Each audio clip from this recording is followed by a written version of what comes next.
Hey, Red Velvet Cupcakes, it's me, Keish, and I'm here with this week's All Tea, All Shade, Love and Hip Hop Atlanta, Season 11, Episode 20 review. So, we pick up where we left off last week with Rennie getting sick and needing to go to the hospital, so they rush her there to get her help. We then see Santana meet at the jeweler with his boo thing, Zell, his boyfriend. Zell is head over heels, honey, for Santana, honey. And Santana is like just treating this like a city girl, honey. Like, where the cash at? Where the bag at? I think he got feelings for Zell, but it's seeming like Zell is like in it to win it, honey. And I'm here for it, child. Chase me, spoil me. So Zell talks about how he was never comfortable at first being out and gay. You know how he would always talk about on the show he wanted to be married to a woman and have children. But now he is in it with Santana and he wants to get married and have children with him via surrogate. And he asked Santana to meet his friends. Santana in his confession was like, he put his friends over everything, and that's a big problem. They also talk about how at one point they had stopped talking, and how Santana just cut him off. And I'm thinking that they were talking about after the altercation that Erica had in the club last year and Santana was out with them, and how security had got involved and all that, and Santana grabbed his purse and said, peace out, y'all not ruining my brand. And I think that's what he was referring to when they broke up. And he was so shocked that he just cut him off like that, just cut him off. But they end up, of course, getting back together. And I don't blame Santana. Like, he's worked hard to get to where he's at, and I'm not about to let this ghetto ratchet-ish mess up me and the opportunities that I've worked so hard for.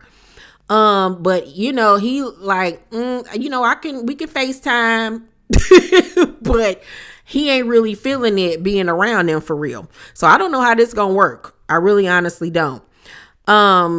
Erica Banks meets with her lawyer, and she has her people with her, her manager, and she has Chaotic with her. And she says to her lawyer that she thought that she was out of her contract with 1501, but her call states that she still has 2 more records that she has to do. And she says that she felt like he just popped out of nowhere with that. But the lawyer was like, after he looked over the contract, they do have a case. Carl and them do have a case against her. So now it's either fight it out in court or just value the contract, knock out the 2 albums, and be done with it. I suggest doing that, because I've been in that position before. Just get them some garbage or give them good stuff to keep your name, out there, and keep it pushing, keep it moving. So Bambi is introduced back this season. And she says that Mama D keeps coming for her on social media and even wrote a diss track. Child, I did not know that lady wrote a diss track against that girl. Like, Mama D just do team too much. Like, girl, leave it alone. And she was just like, I'm not your daughter-in-law anymore. Like, I'm not married to your son. Why do you keep bothering me? And I do think that Mama D needs to let it go. Let Scrappy fight his own battles. That is between them. Leave it alone, lady. But Bambi is ignorant too. So I feel like they're both childish, honestly.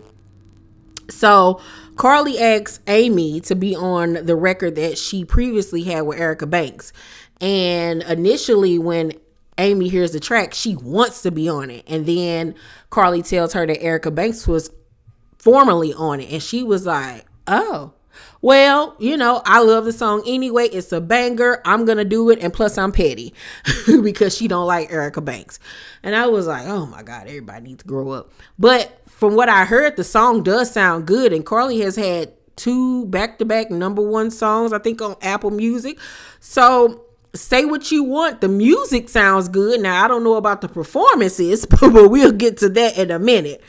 So, we find out that Rennie is fine. Everything was all right. I think they just said that she was dehydrated and needed some water. So Jessica White is in rehearsals for her new song Vogue by legendary producer Bangladesh. And Zell comes, just to say hi. And, they used to know each other throughout the years. And I like the song. I thought the song is a cute club song. The girls will go up for it. The gays will go up for it. I like it. And she asked Zell to see if Santana would mind getting on the record. So he was like, I'll ask, that you my girl, I'll see what I can do. So Zell goes on to tell her how he's ready for marriage and a surrogate, and she's so happy for him. And then we go back to Belize, and the girls are having dinner. It's Shekinah, it's Sierra, Rennie, and Spice. And so Sierra, time for a little Keisha's theater. Sierra was like, so what I learned on this trip, usually when I travel and stuff, I usually travel with, Eric, my soon to be ex-husband. So Shekinah in her confessional, oh Lord.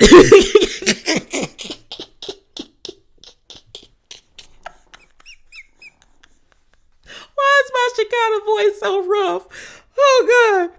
Oh Lord, not Eric again. I am sick of hearing about Eric, the car salesman. I want Sierra to get a new man ASAP. Fast. So Sierra says, he was with a group of bitches last night. Yeah, Zell texted me and was like, he was at Blue last night with him. He wanted the information to get back to me. Like, he was like, I'm gonna hurt this biz naive. Sierra confessional. Me and Eric are single. We're not together. So him being out with women shouldn't bother me. But I just thought we would do things differently. But it's like, thank you for continuing to show me who you really are. You're just a real piece of ish. Back to the scene. So now I can genuinely focus on making my relationship better with my kids, focusing on what I need to do with my life. You know what I'm saying? And see, child, Sierra cracks me up. So Rennie asks, is she going to make up with Bambi? And Sierra was like, I miss my friend because we were so close, but at that moment in time, she wasn't ready to try to mend fences. I think that she was really hurt that Bambi continued to be friends with Erica after the things that Erica said. So Shekinah asks Rennie, is she going to apologize to Erica Banks? And she was like, apologize? Absolutely not. What am I apologizing for? And I agree, because Erica did take it too far in that conversation, but child. So Sierra asked Spice, is she gonna make up with Karlie? Like, everybody got a problem with everybody except for Shekinah. And Spice was like, no. She was like, I will never be able to get over this. She was like, I'm used to racism. I've been called every black thing in the book, but I will never get over what she did. And she gets really emotional and has to leave the table. And Rennie goes and talks to her. And I really like the friendship that Rennie and Spice are building with one another. You can tell there's a lot of comfort and support and trust there with them.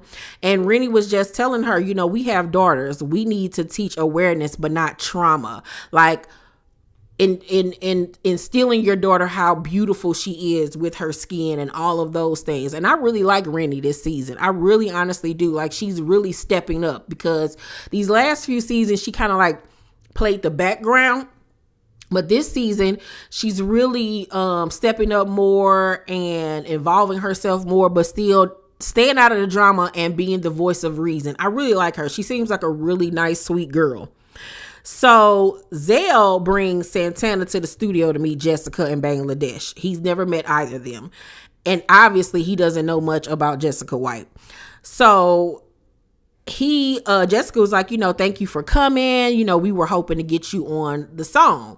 And he was like, why? Because it's Vogue. I was like, Santana, like, I understand being blunt, but dang, you ain't got to be rude about it. And basically he was saying what you want the gay boy, the femme boy to be on your record because it's Vogue. Like, you want to continue to put me in that category. But I'm like, that's the category that you put yourself in with your music. I haven't seen you do really much of anything else. Like, so I didn't think that she was trying to be offensive or put him in a box or anything like that.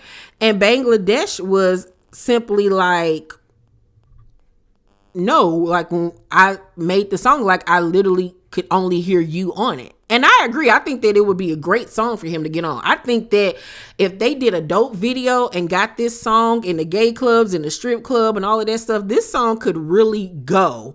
It really honestly could. It's a good club record. So, Santana in his confession was like, I'm not going in with any expectations. Zell knew her from like a long time ago. I'm going in more as a meet and greet. Like, Santana, girl, like, I understand you done built a little name for yourself, but you still got a long way to go, Miss Thing. A long way to go. Like, I don't like when people come unprepared for meetings and don't know who they're meeting with. Yes, Jessica is new to the music industry, but like, my love, this is a Victoria's Secret model, runway model, like traveled all around the world. Face card never declines. Like, this would be a perfect duo for you. Like, you're tripping, bro. So, Santana says that he already has a song just like that. And, basically, like, he don't want to replicate something that he's already done. So Santana then suggests that Zell be on the song, like pushing the song off on Zell, because you know Zell rap. And Bangladesh was like, you know what, we wanted you on the song. So Santana gonna say, what's your name?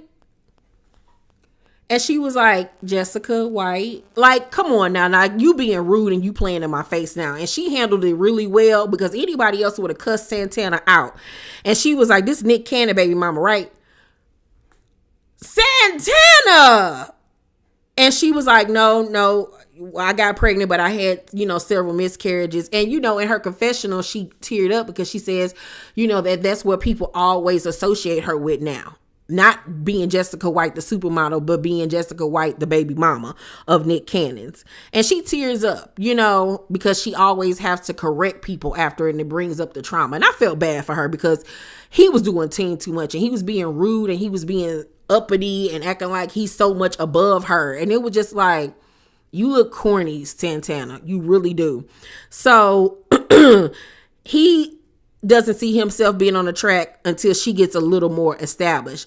And I was like, okay, you can say that, but I'm like, remember when you were a new artist still trying to get your foot into the door, remember how I felt when people treated you that way, like, don't ever think that you too good, because that song could be a number one hit and you had the opportunity and then you turned your nose up at it. Like, I didn't like the way he was handling the situation, because it's just like, Santana, there's still a whole world that don't know who you are. You have not made it to that top tier yet. Okay. You still got a long way to go. Do people know your name? Yes. Have you had, moderate success? Yes, he has. But you ain't no global sensation, my love. Like, let's not do that. So she thanks him for coming to the studio, however, and she was really gracious. And I applaud Jessica for the way that she handled herself, because like I said, anybody else would have cussed him out from the rooter to the tutor. Okay. So then we see Karlie preparing for her performance. It's a 1501 showcase or something that they were doing. And so she's going to perform her song with Amy. Bambi is coming and she's going to perform as well. But as soon as she gets there, she starts having a panic attack and hyperventilating, and says she can't feel her tongue. And she said that she had a really hard week. And we find out that she'd already had 3 panic attacks that week. Now, I don't know if this is supposed to be in correlation with her divorce or this Mama D situation, but she said that she didn't feel well and she was having a panic attack. Now, I don't know if the girl was faking or if she was, being truthful. Hopefully she was being truthful about it, but she ended up having to leave and she couldn't do her performance.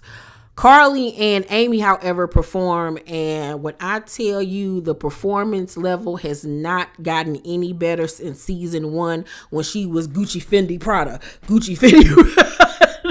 It was worse because she trying to do all of these, you know, Trinidadian, you know, dances. They hype you up on the back and toss you down. She trying to be Spice, and it's like you're not that. Okay, you ain't even paprika, ma'am. You ain't even cumin.